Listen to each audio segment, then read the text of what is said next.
आगामी गणेशोत्सवानिमित्त मोठ्या प्रमाणावरती कोकणवासी मुंबईकडून कोकणामध्ये येत असतात.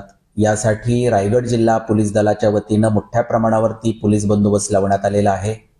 विशेषतः मुंबई गोवा हायवेवरती कोकणवासियांचा प्रवास सुखकर व्हावा यासाठी नियोजन करण्यात आलेलं आहे.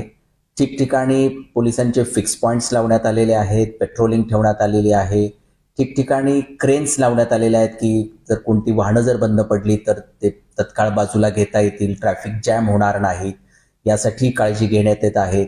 पर्यायी मार्ग जे आहेत तर त्याचे पण नियोजन करण्यात आलेलं आहे.